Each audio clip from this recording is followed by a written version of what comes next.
사실 미국이 지원이 좀 소극적이 될 것 같다라는 건 이미 작년부터 낌새가 보였고 미국 입장에서는 당장 우크라이나가 전체 영토를 되찾는 것보다는 어느 선에서 좀 휴전을 하자라는 생각을 계속 하고 있었던 것 같아요. 물론 이 판단에 대해서는 반론이 있을 수가 있습니다. 왜냐하면 휴전이 됐을 때에 오히려 러시아에게 재침에 체력을 회복하고 재침할 수 있는 기회를 준다라는 것도 전쟁 처음부터 나왔던 거니까 이게 전략적 판단인데 어떤 국민적 정서에서 지치고 이렇게 되니까 의원들이 이제 자꾸 지원을 줄이게 되는 거죠.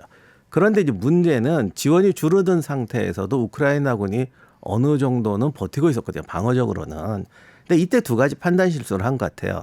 일단 그동안 우크라이나군이 잘 싸워왔기 때문에 어느 정도 버틸 수는 있을 것이다.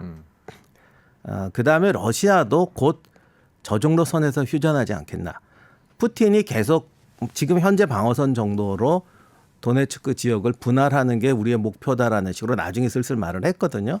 그 와중에 결국 같이 지쳐가니까 이제 미국이 좀 지원을 안 주고 한국 전쟁 때 왜 고지전 할 때 북쪽 고지 점령하면은 도로 빠지라고 그런 식으로 전선을 유지하다가 휴전을 했었지 않습니까? 그런 식으로 생각했던 것 같아요.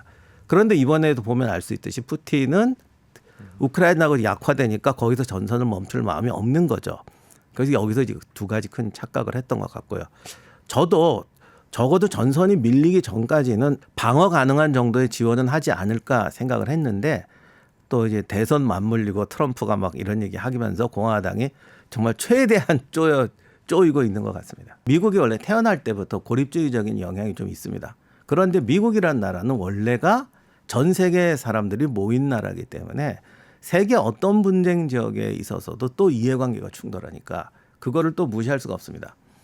그다음에 이건 이제 더 중요한 것은 2차 세계대전 이후에 미국이 세계 패권국이 되고 자본주의 국가의 맹주가 되면서 이제 전후에 유럽 자본주의 세력의 가장 중추는 여기 서유럽이잖아요. 이 지역의 재건 또 동북아에서는 일본의 재건을 위해서 기브 앤드 테이크를 한 것이죠. 실제로 국방의 거의 전부를 미국이 부담을 하고 대표적인 게 나토고 네. 국방비를 절감하면서 유럽 국가들이나 일본이 경제 부흥에 성공을 했습니다. 이 전쟁 직전에 2019년에 독일의 국방비가 GDP 대비 1.1%였습니다. 일본도 1.1%. 근데 사실 제일 큰 덕을 본 나라는 독일하고 일본이죠. 심지어 2차 세계대전 끝난 다음에 냉전 체제가 들어갈 때 독일을 왼수같이 생각하는 프랑스도 어차피 냉전 구조로 가면 이제 소련이 우리의 적인데 유럽에서 독일군이 빠져버리면 군사력의 절반이 없다. 절반이 아니라 3분의 2가 없는 거죠. 그래서 사실은 독일이 재무장하지 않겠다는 거에 반대를 했습니다. 우리 생각과 완전 반대예요. 네. 프랑스가 오히려 독일이 무장해야 된다고 그랬어요. 네. 그런데 독일이 우리는 죄를 졌으니 안 하겠다라고 하면서 니네가 무장해라 그리고는 그 원료와 장비는 부품은 팔아먹었습니다. 그걸로 독일 경제가 부흥을 했거든요.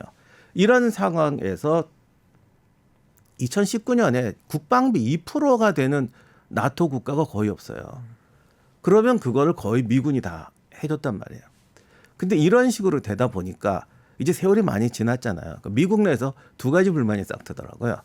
일단 세계적인 어떤 반미 정서라는 것이 미국이 패권 국가로 모든 전쟁은 미국 때문에 다 나고 모든 세계의 안 좋은 일은 미국 때문에 다 나고 실제로 니네가 이런저런 이권을 챙기고 있지 않고 특히 전쟁 문제를 니네가 챙기고 있지 않냐 이렇게 비판을 하니까 미국 사람 입장에서 순전히 미국의 이기적인 입장에서 보면 아니 우리가 지켜주고 있는데 왜 우리가 이런 욕을 먹어야 되냐 이런 감정적인 이제 것이 나오게 되고 또 하나는 유럽 국가들이 많이 경제 부흥하면서 복지를 강화한 나라들이 많잖아요. 네. 그러니까 미국도 부러운 거예요.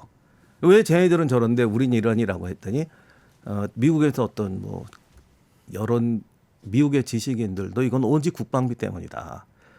당시 2019년 미국 국방비가 GDP 대비 3.4%예요. 쟤네는 1.1%, 3.4%. 네.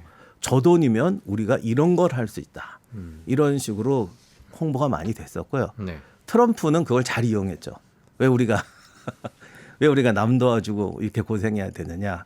그러면서 지금도 심지어 얼마 전에 푸틴이 침략해도 난 안 봐주겠다 이런 식의 이제 막말까지 하게 되는 것이 이런 미국인의 정서를 이제 이용하게 되는 거죠. 그러다 보니까 우크라이나 전쟁 지원에서도 이제 왔다 갔다 하게 되는 문제도 생기고, 그다음에 바이든이 우크라이나 전쟁을 지원할 때도 너무 제한적으로 했어요.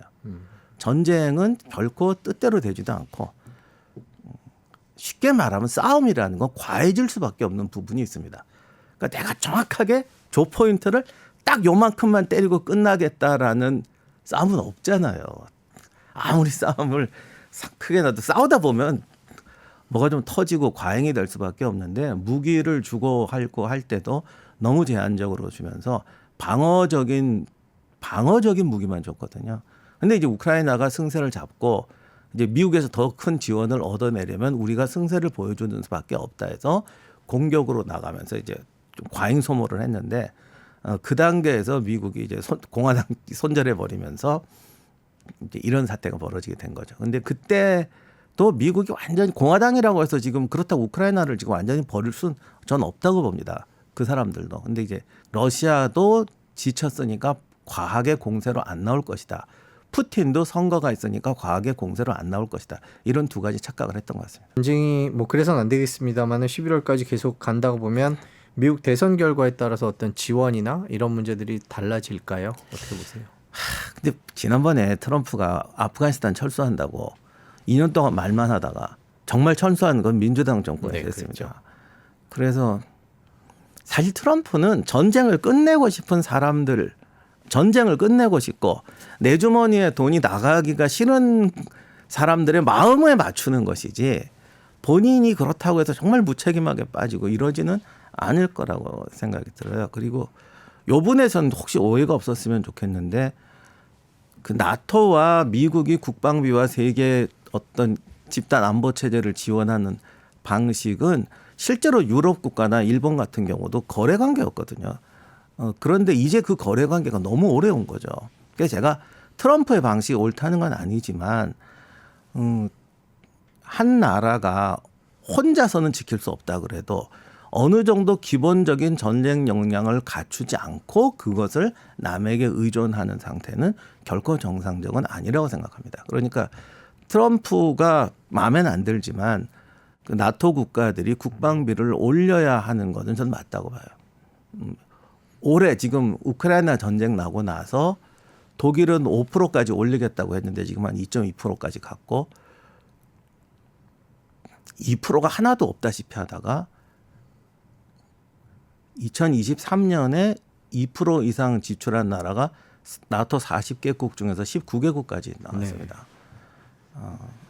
그 정도 진짜 많이 온 건데 어떻든 그런 정상 상태로 가야 되지 않을까 저는 생각합니다. 그리고 그것이 우리가 흔히 말하는 뭐 미국의 패권이라든가 경제적 패권도 오히려 해결할 수 있는 방법이라고 생각해요.